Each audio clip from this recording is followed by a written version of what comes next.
علف الخیل ایک فضیلت یہ ہے کہ چارے کا انتظام کرتا ہے، تو گھوڑے کے لیے چارے کا اہتمام کرنا، اس کا انتظام کرنا، یہ بھی ثواب سے خالی نہیں ہے، چارے کی وجہ سے بھی ثواب ملتا ہے۔ ابو ہریرہ کی روایت ہے رضی اللہ عنہ کہ سرکار نے ارشاد فرمایا من اتبس فرسا فی سبیل اللہ، اللہ کے راستے میں استعمال کرنے کی نیت سے گھوڑے کو اپنے یہاں پالنے والا،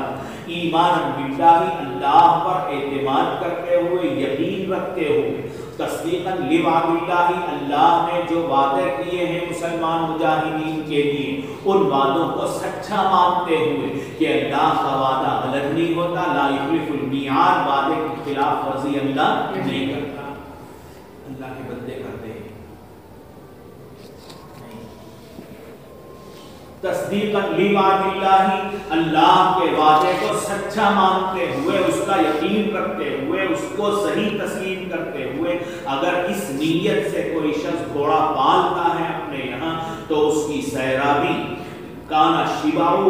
یعنی اس کا پیٹ، اس کی شکم سیری، وریہ اس کی سیرابی، وبولہ اس کا پیشاب، وروثہ اس کی لید، حسنات فی میزانہ، نام اعمال میں نیکیوں کے طور پر اس کے لکھے جائیں گے، ان کو بھی تولا جائے گا، تو اس کے لید کو کا بھی وزن کیا جائے گا، بول کا بھی وزن کیا جائے گا، جتنا پانی اس نے گھونٹ پیے ہیں ان گھونٹ کا بھی وزن کیا جائے گا، اور جتنا چارہ اس نے کھائے ہیں، جن کے اس نے گھاس کے کھائے ان کا بھی وزن کیا جائے گا۔ تو یہ علف الخیل، گھوڑوں کے چارے کا بھی یہ ثواب ہے، اس کے انتظام کرنے کا یہ درجہ ہے۔